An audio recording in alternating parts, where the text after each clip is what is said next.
Today is a beautiful day. When I say beautiful day, the weather's great. Got a nice cool breeze blowing and the sun's shining, because that's really what counts in life, is to make every day of your life a great day.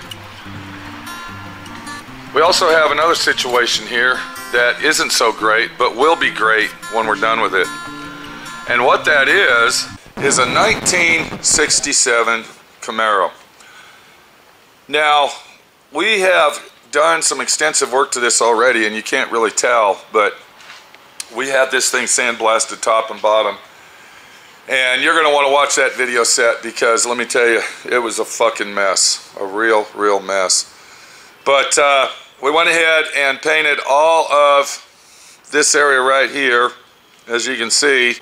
And then we also painted the whole bottom of the car. So this is a pretty much rust-free car. This is a Texas car, one-owner car. The owner of this car purchased this car from the one-owner situation. And let me tell you what, if I was into Camaros, this would be a car that I would want to buy, because very rare to find a car in this condition. Now, when I'm saying condition, you can basically see it in the camera. As we glide down the car here, look how straight all the body panels are. One more thing I want to mention about this. These are all 100%. All the panels that go on this car, including the fenders and the hood, are 100% original. And speaking of hoods, here's the hood right here, and I want to show you what I did to that hood to make it this way. Now, this is in bare metal. This hood is in bare metal, and it had some kind of rust spot up here. I don't think there's a dent there.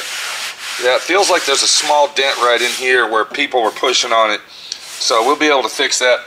But this has been soda blasted. Let me go ahead and turn that over, and I want to show you. So it was soda blasted inside and out. So this is really going to be a nice hood to use. And if you ever have any panels like this that you need to get stripped down inside and out, always use soda blasting. Sand blasting will warp the metal. Soda blasting will not. So that's the hood, and the hood is in super condition. We'll be using that because that is a factory hood. Now, I was talking about really super clean body. Yes, it is a clean body, but if you look down the edge here, you can see it does have some dings and dents in it. There's some right there, and then of course on the body line you're always going to get some of those where people open their doors and hit your car. And then back here, what we have is a little bit of rust right there on that fender well, and then of course this is dented in right here. And then we got the corner of this quarter panel, which is on our right side. We got some dents right here that we're going to have to fix. Those are fixable. We will not be cutting and replacing on that. But then when you come over here to the left side, well, we got a situation. We got a situation that says this car was in a wreck. You can basically tell that because somebody replaced this quarter panel right here, and there's nothing wrong with that. They probably did a good job replacing it, but they went up this angle here and then came back around over here and replaced this whole section with a probably used quarter panel section out of a junkyard. And then you can see where they pulled it out right here using a slide hammer action. You can see the holes they drilled in it. And then if you look real close, you can see where the fenders rotted out right here, the inner fender well. I'm sorry, not the inner fender well. The inner fender well is actually in good shape. So yeah, we're not talking about that. We're talking about the outer quarter panel fender lip is rotted. And then if you look right here, here's another damaged area where they used a slide hammer, probably back in the 80s or possibly maybe the 70s, because that was the way that you fix these kind of cars then. Let's take a look right here. This is a common situation on these muscle cars, and I'm going to show you something else over here in a minute, but see where that's cracking right there where the roof line meets the quarter panel? Let's go over to another car we're working on and look at that car. Here's a Mustang that I'm restoring right here. Now, we had this car soda blasted. We did not have this one sand blasted. And then of course we had it sand blasted on the bottom of the car. And if you look up under there, everything's painted nice and brand new, and all the rot and grime and grease is gone, just like our Camaro. But once again, this is a 1966 Mustang, and I want to show you something on this quarter panel as well. And if you look real close right here, you're going to see that there's like a hairline crack right here where the roof line meets the quarter panel. This is very, very common on these first generation muscle cars. And the reason that is because that's where the body gets a lot of torque, and that's where the body takes a lot of, what can we say, hard hit action when you're really, really getting on the gas and muscle carring it down the road. So that's something to look at when you're out searching and seizing these cars, is check the situation. This is just one angle that you can look at, and there it is again, right there. And then of course right here on our Camaro. So I've seen this a lot, and you know, I don't know if they corrected that in later years of building the muscle cars, but in the early generations of the muscle cars, that was a big problem right there. So always keep your eye out for something like that when you're going to restore one of these early muscle cars. It doesn't matter if it's a Mopar, Ford, or Chevrolet. So you're probably sitting there watching this video saying, man, I'm ready to click off this video. This guy talks too much, and he's not really teaching me anything. Well, that's because you're not listening. That's because you're not watching and you're not learning, because you're not here to learn. You're here to flip through channels and contradict and hate. If you're that guy, I'm asking you to leave now, because you need to go. This is not a classroom for idiots and troublemakers. But if you want to stay here and learn, because we're ready to do some major work on this car, and I think that the people that are here to learn are going to learn a lot if you haven't already learned something already. I'm not going to mention what you've already learned. If you can't figure it out, then like I said, you're not here to really learn. Let's go ahead and get down the road and figure out what we're going to learn, and what my friend Pete's going to teach you how to do the easy, simple way at home in your garage, without all the big boys sticking it in your ass, and all these large corporations and these shops that have 6,000 fucking employees. I don't see any employees here. Hello? Hello? Why aren't you in here working? I need you in here to work. Yeah. Like I said, I don't have any employees here. I don't have nobody here but myself, me, myself, and I. And if I can do it, I'm sorry, if we can do it, and anybody that doesn't know who we is, this is we. This is my conscience. Because we, me, myself, and I, are the only ones that count in life, and we're the only ones that are gonna get her done right. Don't ever rely on other people to do shit for you. Always rely on me, myself, and I. Just told him that. What else you want me to tell him? I already told him to get rid of the haters. Leave. All right, he says the same thing. If you don't like haters, get the fuck out of here. Why did you tell me to tell him that if I don't like haters? If you are a hater, I'm sorry, he said if you are a hater, get the fuck out of here. Let's get down the road with this situation, and yeah, let's get down the road.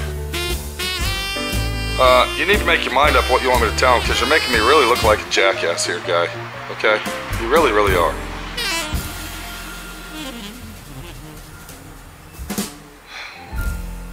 Welcome to D.I.Y.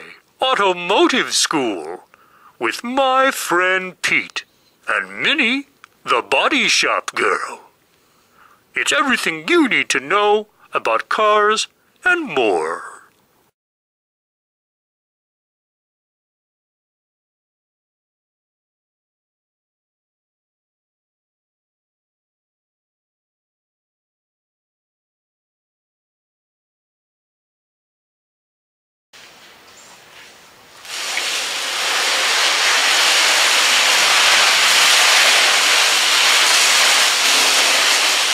So what our plan of attack is today is we are going to replace a full quarter panel on this vehicle.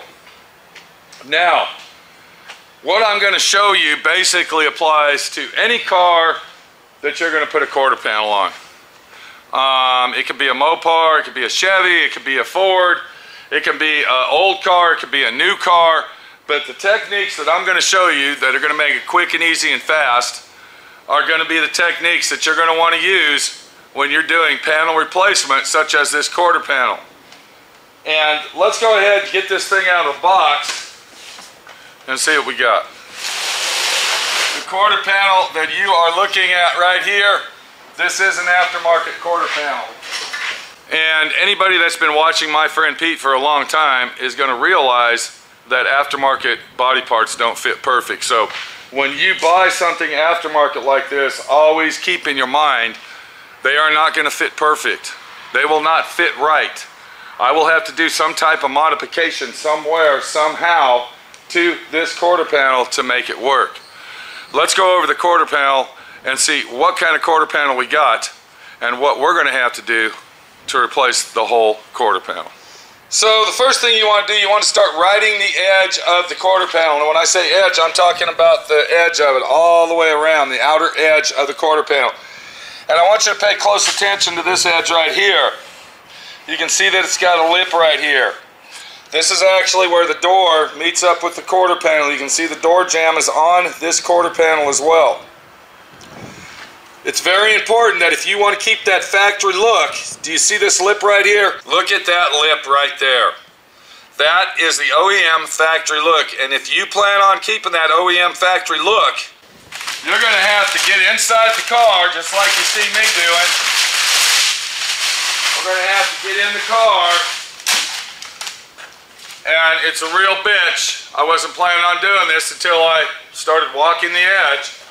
We're going to have to get inside the car, and we're going to have to remove all the interior out of the back of the vehicle. The reason we're going to have to remove all the interior is because this panel here has got to come off so we can access the quarter panel. This is our quarter panel. We can access the inside of this lip right here and get our spot welds cut off so we can go ahead and factory install it just like the factory did when they put it on. So it looks like we have a lot of work to do. Yeah, I already know that, guy. Okay, I should have had that done before I turned the camera on. I understand. Okay, I didn't think about it. You know, thinking is part of the situation when it comes to doing this. We here says that we should have had that out before we turned the camera on. I suggest that we didn't have it out because I can show you, the viewer, that, yeah, what's going on? What? Well, I pardon to differ with you, okay? Like I said, me, myself, and we are going to get her done and do it right. Let me get the interior out. I'm sorry, let us get the interior out of the vehicle, and when we come back, we'll continue down the road of how to install, with our safety glasses, of course, a quarter panel. I just put my glasses on. I'm being safety cautious. I got my gloves on. Let's just get her done, okay? Okay.